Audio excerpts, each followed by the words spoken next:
I'm DJ Leela, and I'm here in the studio with Micah. Hello, welcome to Studio C.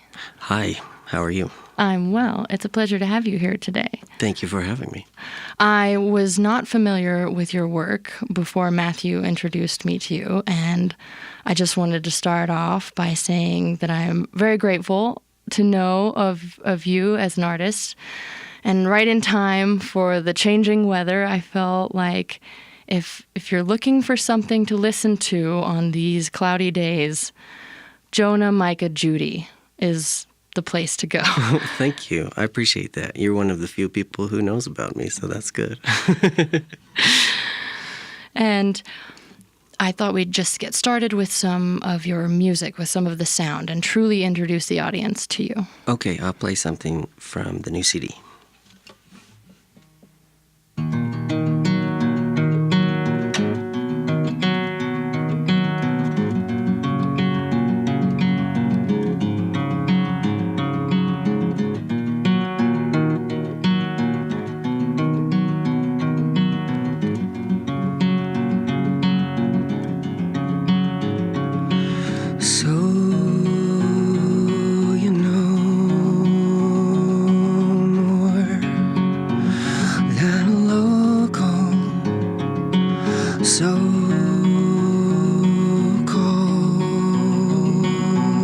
Less than a foreign face. Soon that screen is sown below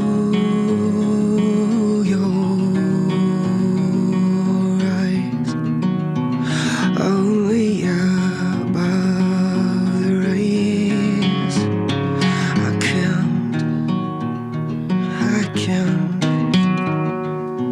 I can't see a lifetime.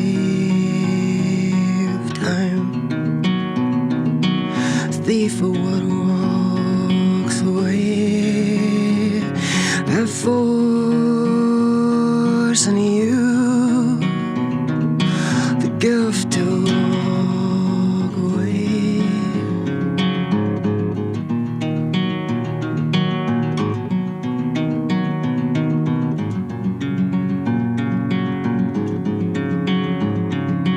Smoke of touch and stone, so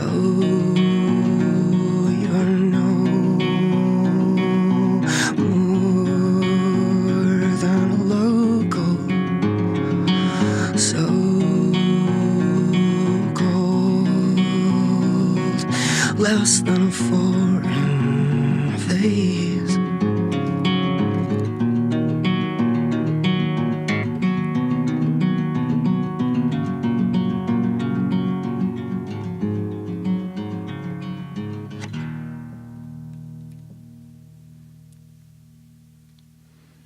That was So-Called Local by Jonah Michea Judy here on Ear to the Ground. That was very haunting. It was very beautiful. Thank you for playing that for us. Thank you. And that was a track off of your new album, Appalachian Grandbaby. Yes, Appalachian Grandbaby, as we Appalachian folks say. Well, it's kind of like a north-south thing. I think everybody above Virginia would say Appalachian. And then it's Appalachian. You get in trouble down south if you don't say Appalachian. Ha! Learn something new every day. So what does it mean to be an Appalachian grandbaby? Well, it could mean a lot of things. First, I was thinking bluegrass is the great grandfather of punk rock. And from that place, I kind of went to Appalachian Grandbaby as a more open to interpretation title. I've lived a lot back and forth across the U.S., and a lot of my family's from North Carolina, and that's where I met my partner. And it's music and it's heritage, and it's post-colonial. I mean, everybody coming over here and mixing with natives, whether or not they wanted it. And I have native heritage as well. And now your home is the Southwest. yeah, I was born here in Albuquerque, and I just moved back 2 years ago. Excellent. How's it treating you so far? Finally, have enough green chili annually is not enough. You're back to stasis. Yeah, just coping. I was looking into your work and I saw this new project. Can you tell me about the Casey machine? Yeah, Casey Machine is an EDM project, or was. We had a single come out. It's actually an ex-boyfriend of mine from North Carolina. We met at this bonsai exhibit a long time ago, 15 or 16 years ago, and fallen and out of touch. And one of the times we got back in touch, he sent me this music, and I just top-lined for it. And so that's my EDM single. So that was some older stuff that I had stumbled upon. No, it's actually from this year. It's from this year. Okay, I thought so. I was like, that looks like a new project. So Casey Machine, you laid out the vocals and the top tracks, like you were saying. Yeah, I love doing work as a vocalist. I just started getting paid a little bit to do that, and I love that a lot. Excellent. And Matthew was sort of hinting at your encapsulation of multiple kinds of performance, and I walked in and he said, there are 3 performers in this guy, so be careful with your audio setup. Exactly. What do I need here? Because I noticed you do and you have comedy, acting, and then other performance arts under your belt. It's quite the trifecta. Yeah, I do a lot of stuff. People say, what are you into? And it's really hard for me to answer that. I've been building houses for 12 years, and I tried to get a nonprofit off the ground for building houses for homeless people, and I raised enough for a couple of pieces of plywood. And oh no, was that the tiny homes project? Yeah, and I build them to sell, but it would be nice to just equalize the housing situation going on, at least some places. But fundraising, oh boy, what a task. Yeah, that's not something I enjoy, so I try to avoid that. Understandable. So, I was looking at some of your, what would you call them? I don't know, comedy, satires? Spoofs? Yeah, we did. Almost? We did a parody of a Lucas Graham song that every time it came on, you just get that. And I just started singing it, Once I was 7 years old, and kind of took it in the vampire direction. And then I ended up getting together with my partner, Nicole, and my ex-partner, Nicole, who does video in Seattle, Nicole Valentine. And we did an epic shoot on a rooftop in Seattle, and then on our way back through Flagstaff and here in Albuquerque, and did the video right. And then, when you have kids and you work and go to school, it's a lot to get a project like that done. So it took a year and a half, but I'm really satisfied with it. Worth it. Lots of laughs.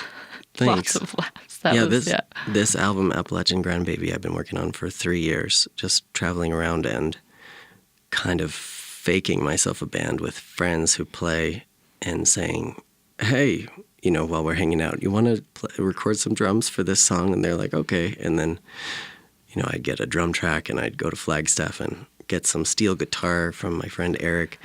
There was a lot of collaborating that went on all over. There was also an amazing guitarist who goes by The Secret Sea is his official name, and he's from Israel. I was looking for somebody. This is my first CD with covers on it. And I really wanted to do Angelus by Elliott Smith because it's one of my favorite songs of all time, possibly my favorite song of all time. But the guitar in that song is just from Angels, and I can't even touch it. And so I went looking on YouTube, maybe I could find somebody who'd want to put some guitar down for this. And I found this guy, Amit, and he did it just like Elliot. And I wrote to him, and I was in Arizona at the time, and I said, "Where are you? Do you want to play on my CD?" And he was like, "Well, I'm in Israel. That's where I'm from. But I'm actually coming to Prescott, Arizona in the next few months." And I was like, "What?" So we worked long distance. I put him in the studio in Israel, and he did the guitar for me, and then I did the vocals in Arizona. And then he came to my tiny house recording studio when it was in Arizona, and he plays guitar on the Nick Drake cover on here, and we also recorded some more Elliott Smith that's not on this album, just for fun. So this is collaboration MapQuest style. Collaboration, you've been living as a displaced person for 12 years style, yeah. Very nice. I never understood how to have a band, and I think the best way with the technology that's evolved since I started playing 15 years ago is just to, magic the song over and get it magicked back with some bass. Wow, that's incredible. And then I imagine a tiny home makes for a really good sound space. Well, it obviously depends on the shape of the space, but the right. one that I recorded in, I vaulted the ceilings and I have exposed rafters, and it's really nice. When Amit and I recorded the Nick Drake cover on here, it's like a 6x8 room, and we were just sitting across from each other, and we just did it live, and it was so much fun. That's incredible. That's wonderful. And will we hear that space and present in the recordings on this new album, Appalachian Grandbaby? It's a very subtle sound, but yeah. Excellent. And let's hear some Studio C sound now. If you would, grace our ears with another. Okay, I'm going to play one that's full band on the album, but it's acoustic here, obviously, because I'm the only one playing. But it's going to be quiet, and then it's going to get loud. So for whatever buttons you need to press. Thank you very much. Or inline compression or whatever.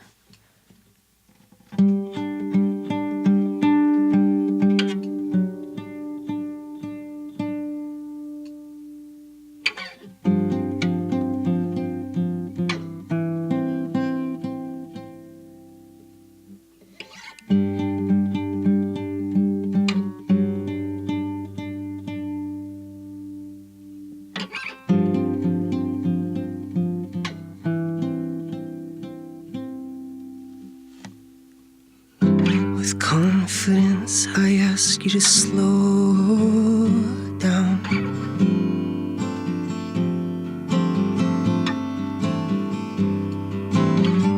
Centripetal force, the pollen between us.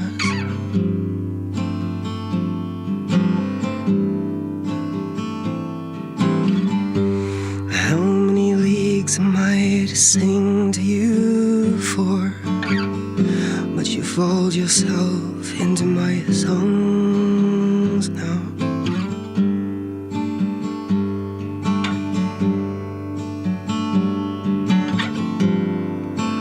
Dust descending through my light.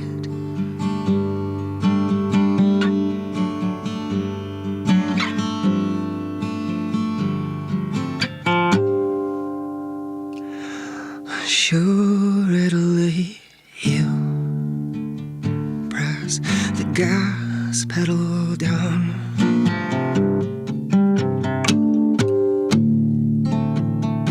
In your Jetta with a narrowing ceiling.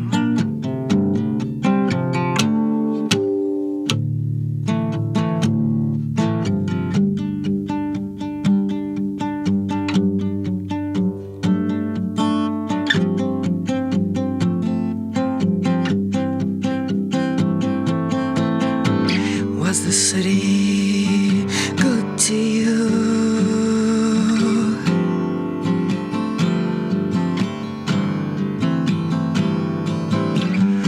As you rock each other and I sing to you with confidence, I asked you to slow down.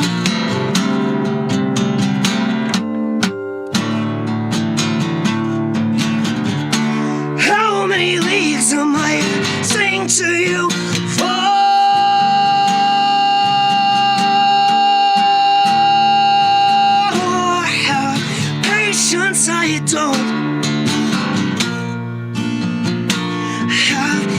ambitions.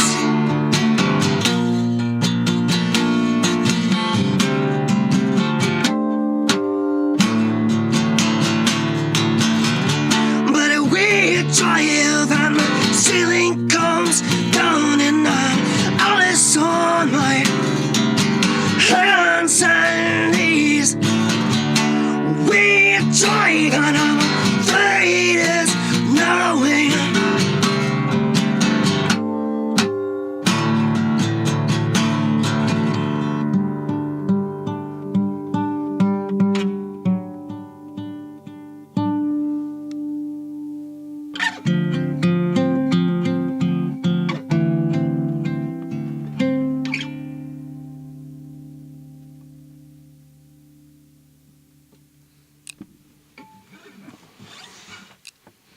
I'm DJ Leela here with you for Ear to the Ground, and I'm joined in the studio by Jonah Michea Judy.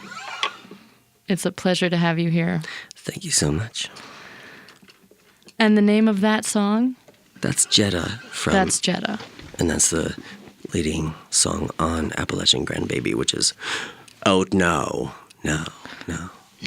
Track 1, Jeddah.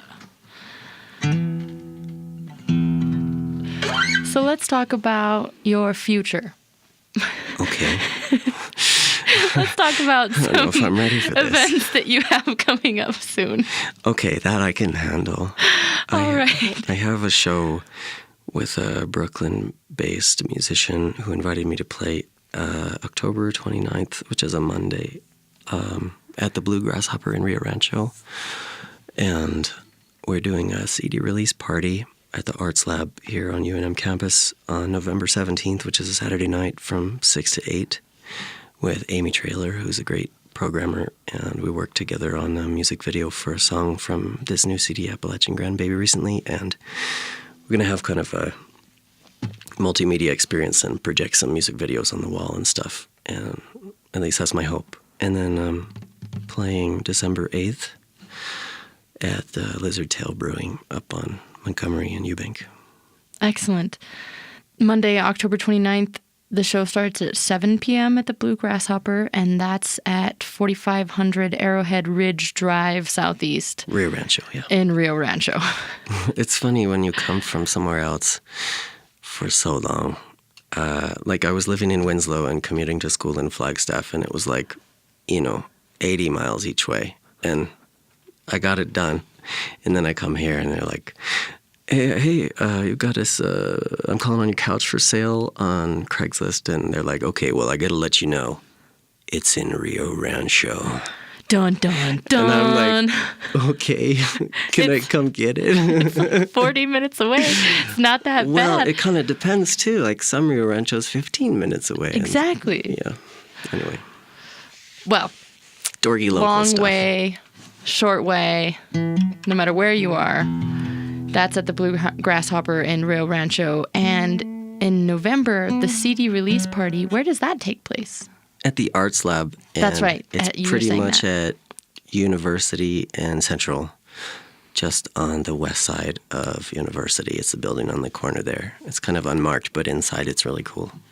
It's really cool, and you can see it there. It says Arts Lab. It's the place to be. Yeah. The unmarked, cool inside place.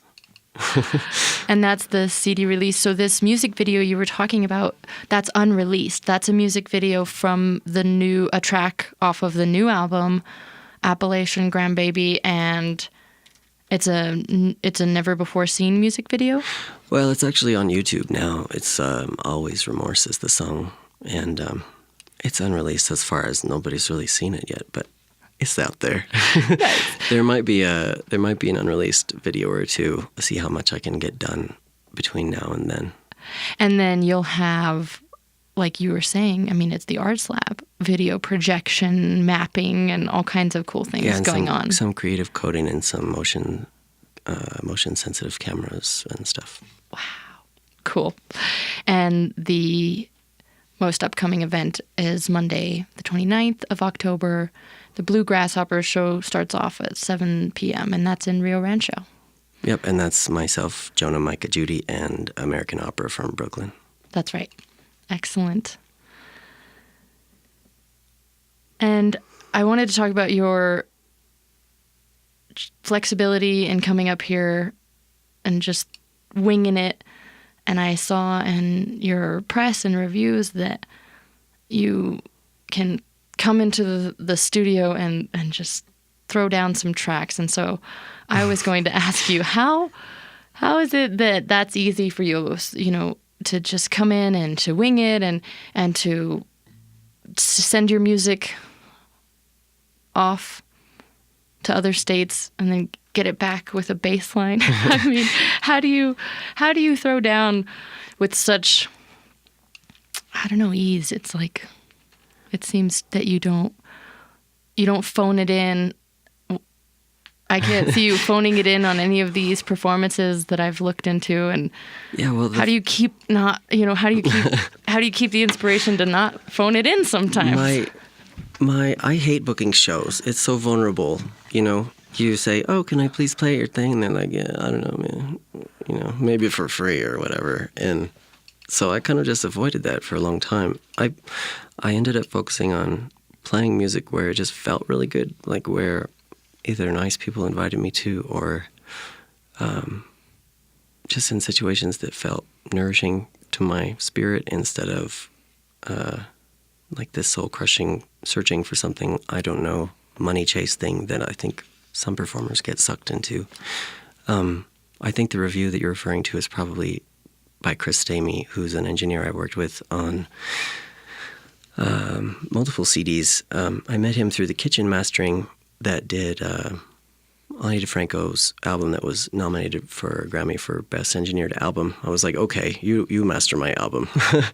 And he ended up sending one of my songs to Chris for a little bit of mixing on Night the Different Painting, which was my 2-disc set. And that was I was just doing the first disc, and then I ended up recording the whole second disc at Chris Stamey's place in Chapel Hill, North Carolina. And it's always been like that. Like, I didn't know he was going to write that review. That was really fun when I found that. He didn't even tell me. It was just in Magnet magazine every once in a while. I try to see if somebody's reviewed it, and I haven't gotten any press in a while. But this was one of those unexpected gems where he was complimenting my coming in and just being a one-take guy, which I didn't realize was so rare until I started working with a lot of other musicians. And there's something about a camera in your face or a microphone in your face that can make you freeze, but I've never really had that experience. And so I'm just lucky, I guess. And I think being so prepared came from lots of practice, because when I was first starting like 15 years ago, I had written so many songs in such a short period of time that I always had to have like a binder of songs with me when I was out performing on the street, because it was all so new to me. It just kind of happened, and I was like, oh my God, I got to write this down. And I don't read music, so I was just writing down the words and maybe chords or like how I refer to the chord, because I didn't know what it was called or whatever. And I did that a lot in Asheville, and which is a great city, but a terrible place to busk because nobody tips. But anyway, it was fun. It was fun when I was first starting. And eventually it just all went inside my head. And then it kind of came from a budget constraint when I wanted to record something other than at home. Because my first CD, this record label put me in the studio and recorded it, and I didn't like it at all. And so I kind of like bought my contract out and then recorded it at home on a 4-track on tape. And when I wanted to have something professional, I went to, like the most professional you could get. I went to Dark Horse in Nashville, Tennessee, which was big time for me, and it was like $800 or $900 a day. Right, for the day. So you have to get in as many takes. I went there for my EP Taste Escape, and I recorded, mixed, and mastered 4 songs in one day. And then I went back and I did Night the Different Painting. I recorded and mixed 9 songs in a day with separated, like I do the guitar and then I do the vocal over it. And I don't know, I got used to it. So by the time I was recording with Chris, I could only afford an hour or 2 at a time. So I would just be ready to do a couple songs, and I'd go in and I would do them. First try. Yeah. First try. No, it's that you get a mic. For me, this mic gives me just enough adrenaline to go. Yeah. And then I can do whatever is needing to be done. There's something about the adrenaline, too, that can either put you in freeze or help you succeed. And let's talk about the production on this new album. Okay. It's my first, Appalachian Grandbaby is my first album with a full band. And not every song is full band. It's got some just guitar and vocal stuff and just some piano and vocal stuff. I was finally able, once I stopped traveling so much, to buy an old piano for $150 and learn how to play piano a little bit. So it's got some full band rock type stuff, and I had some help mixing from Chris Stamey, and he did some ghost work on a couple of the songs that are, just some really great subtle stuff that makes it bigger than you could think that it would be, like the song Sentinel on there. It's just drums by Wes Meyer here. He's a local. And then, I put guitar and piano and vocals on it, and I sent it over to Chris Stamey in Chapel Hill, and he added some bass, and it's almost like shadow bass, and it just makes it huge, and it's fun. So minor, if anything, but otherwise it's largely you. Well, yeah, I guess there are probably, there are 11 covers and 7 originals on this CD, and probably 4 full band songs or something like that. Impressive. And that is Jonah Michea Judy's new album, Appalachian Grandbaby, which we'll hear more of now here on Ear to the Ground. And Micah, is there anything else that you'd like to say, or would you like to play another track for us? Sure, I could play one more. Can I see the CD so I can see what songs are on it? Yes. These are my set lists. When I play shows, I just pick up a CD. I'm like, oh yeah, that's a song I haven't played in a while. Am I allowed to play covers on here? Can I do a cover? Okay. Yeah. I think I'm going to do Leonard Cohen. And while I'm tuning, I'll tell you a little story. I was traveling up and down the West Coast, and I was going to British Columbia, and Leonard Cohen was playing his last show in Victoria, I think, on Vancouver Island, while I was there, and I couldn't go because I was really broke and stuff, but when I get the feeling like I want to share music with somebody, I just send it to them. I just figure out how to get it to them, and I send it, and I sent a CD down to Leonard Cohen's manager in Los Angeles, and it's like, oh, I'm just a really big fan, and it didn't even have any art yet. It wasn't officially pressed, and it was mastered, but it was like a burned CD, and I drew some birds and stuff, and I was like, I just want to give back because I love you so much. I love your music, and here's some of mine. It's not creepy at all, right? And his manager said he gave it to him, and that was what I heard, and now he's dead, and so that gives me some joy. I really enjoy taking a moment to connect with somebody while they're here, and then being someone who's here while I'm here and connecting with who I can. And this is one of my favorite songs by Leonard.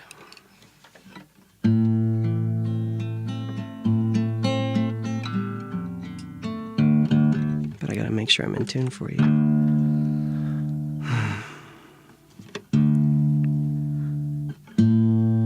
Another part of this record has been processing the suicide of a friend in 2005. I'm still processing it. And I wrote a song with her that ended up being on my first and second CDs. And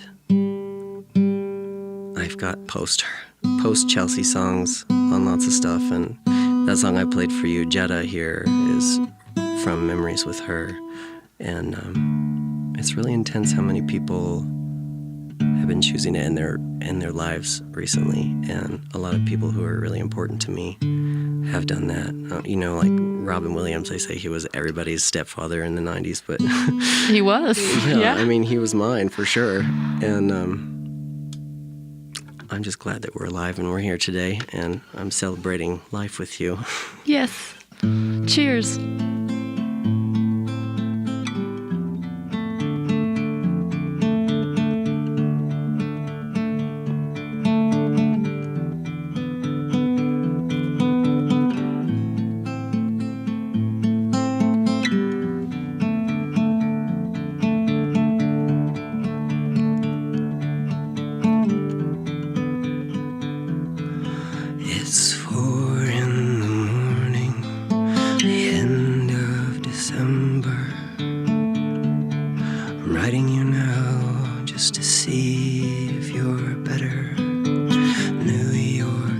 cold, but I like where I'm living. There's music on Clinton Street all through the evening. I hear that you're building your little house deep in the desert. You're living for nothing now. I hope you're keeping some kind of record. Yes, Jane came by with a lock of your hair. She said that you gave it to her that night that you planned to go clear. Did you ever go clear? Well, the last time we saw you, you looked so much older. Your famous blue raincoat was torn at the shoulder. You'd been to the station to meet every train there. You came home without Lily Marlene, and you treated my woman